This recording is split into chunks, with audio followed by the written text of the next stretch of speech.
লক্ষ্মী পূজার বাসি খিচুড়ি ভোগ খেয়ে অসুস্থ প্রায় ২৯ জন। চাঞ্চল্যকর এই ঘটনাটি ঘটেছে খণ্ডঘোষ গ্রামের আদিবাসী পাড়ায়। অসুস্থ অবস্থায় ইতিমধ্যেই ১৩ জনকে চিকিৎসা কেন্দ্রে ভর্তিও করা হয়েছে। খাদ্যে বিষক্রিয়ার ফলে এই ধরনের সমস্যা তৈরি হয়েছে বলে স্থানীয় মানুষজন প্রাথমিকভাবে মনে করেছেন। ইতিমধ্যেই একটি মেডিকেল টিম পৌঁছেছে ঘটনাস্থলে। সমস্ত বাড়ি বাড়ি ঘুরে গ্রামবাসীদের শারীরিক অবস্থা কি সেই সম্পর্কে পর্যবেক্ষণ করা হয়। পাশাপাশি যারা গুরুতর অসুস্থ তাদের চিকিৎসার জন্য নিয়ে যাওয়া হয়েছে খণ্ডঘোষ ব্লক প্রাথমিক স্বাস্থ্য কেন্দ্রে, ইন্দাস হাসপাতাল এবং বর্ধমান মেডিকেল কলেজ হাসপাতালেও।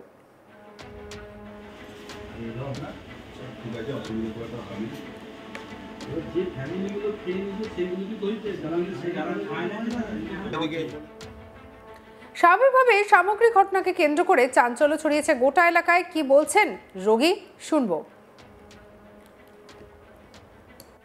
কি জন্য হয়েছে কিছু জানতে পেরেছো? খিচুড়ি খেয়েই হয়েছে। কি উপলক্ষে খিচুড়ি হয়েছিল? লক্ষ্মী পূজা। বাসি খেয়েছিল নাকি? হ্যাঁ, বাসি খেয়েছি। রাত্রে হয়েছে, তারপরের দিন খেয়ে হয়েছে। তোমাদের গোটা পাড়ায়? হ্যাঁ, গোটা পাড়ায়। কতজনে হয়েছে জানো? 29 জন। এখন শরীর কেমন আছে? এখন ভালোই আছে, আগেকার থেকে ভালো আছে। কোথায় বাড়ি তোমাদের? খণ্ডঘোষ রায়পাড়া। হাসপাতালে কি জন্য এসেছো? পায়খানা হয় জন্য। মায়ের বা গ্রাম পাড়া আছে, পাড়া সবারই হচ্ছে। কি জন্য হচ্ছে?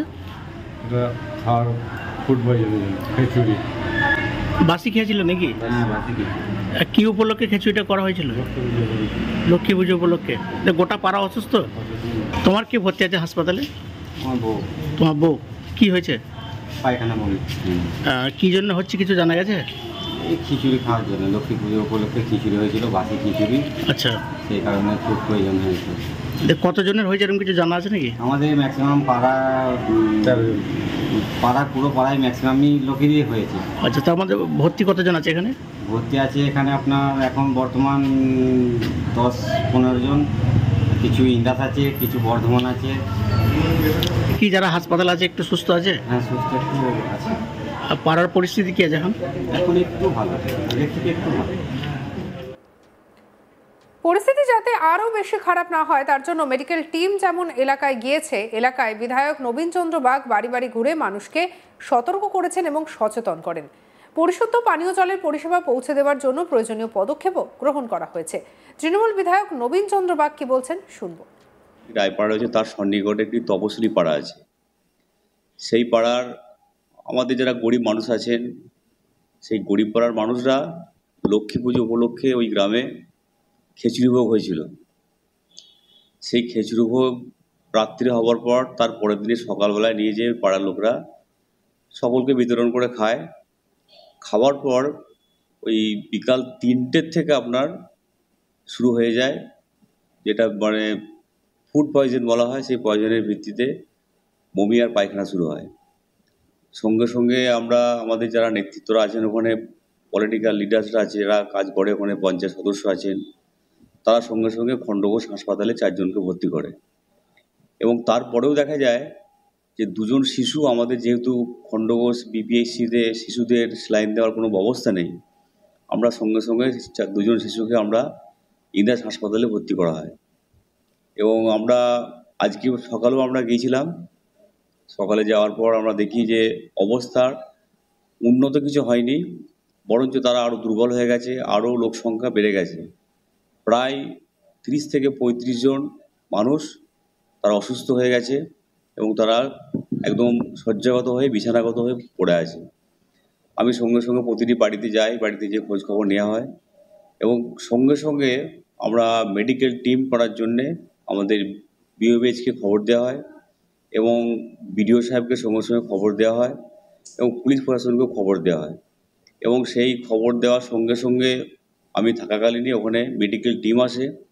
মেডিকেল টিম এসে ওখানে প্রতিটি বাড়িতে মেডিকেল টিম বাড়ি বাড়ি যেয়ে তাদেরকে দেখভাল করেন এবং সেখানে ব্লিচিং পাউডার ছড়ানো হয় এবং জলে যে ক্লোরিন ছড়িয়ে জলটাকে শুদ্ধ করা হয়, পরিশুদ্ধ করা হয়। এবং আমাদের যারা পার্টির নেতৃত্ব ছিলেন তারা সবসময় তাদের সঙ্গে যোগাযোগ রেখেছে এবং এরপরেও দেখা যায় একজন মহিলা তার অবস্থা আরও খারাপ হয়, তাকে সঙ্গে সঙ্গে আমরা বর্ধমান মেডিকেল কলেজ হাসপাতালে পাঠানো হয় এবং ওইখানে থাকাকালীনই যখন ডাক্তারবাবুদের টিম গেছে সেই সময় দেখা যায় 10 জন খুবই গুরুতর অসুস্থ হয়েছে। আমরা সঙ্গে সঙ্গে সেই 10 জনকে গাড়ি করে আমরা সঙ্গে সঙ্গে একদম হাসপাতালেরই গাড়ি, সেই গাড়ি করে আমাদের খণ্ডঘোষ বিপিএইচসিতে ভর্তি করা হয়। বর্তমানে আমরা ইদাসের যে 2টো বাচ্চা অসুস্থ অবস্থায় ছিল তাদের খবর নিয়ে ডাক্তারের সঙ্গে আমরা আলোচনা করেছি এবং ফোন করে খবর নেওয়া হয়েছে, তারা সুস্থ আছেন এবং বর্ধমানে যাকে ভর্তি করা হয়েছিল আমি বর্ধমান সুপারের সঙ্গে কথাবার্তা বলেছি, তিনিও সুস্থ আছেন এবং আমাদের খণ্ডঘোষ যারা ভর্তি হয়েছিলেন কিছু অংশ লোক বাড়ি চলে গেছে এবং গ্রামের এখন যে অবস্থা হয়েছে সম্মুখীন হয়েছিল তারা সেটা থেকে আমরা বেরিয়ে আসতে পেরেছি এবং তারা সকলেই এখন সুস্থ আছে। যারা অসুস্থ আছে তারা কি এখনো পর্যন্ত মেডিকেল রয়েছে? এখন 29 জনের মধ্যে এখন খণ্ডঘোষ হাসপাতালে জোড়া 6 ভর্তি হয়ে আছে আর 2টো বাচ্চা এখনও ইন্দাসে ভর্তি হয়ে আছে আর বর্ধমানে যিনি মেডিকেল কলেজ হাসপাতালে ছিলেন তাকে ছেড়ে দেওয়া হয়েছে। লক্ষ্মীপুজোর বাসি খিচুড়ি খেয়ে অসুস্থ প্রায় 29 জন। চাঞ্চল্যকর এই ঘটনাটি ঘটেছে খণ্ডঘোষ গ্রামের আদিবাসী পাড়ায়। অসুস্থ অবস্থায় ইতিমধ্যেই 13 জনকে চিকিৎসা কেন্দ্রে ভর্তি করা হয়েছে। কি বলছেন রোগী, শুনবো। কি জন্য হয়েছে কিছু জানতে পেরেছো? খিচুড়ি খেয়েই হয়েছে। কি উপলক্ষে খিচুড়ি হয়েছিল? লক্ষ্মী পুজো।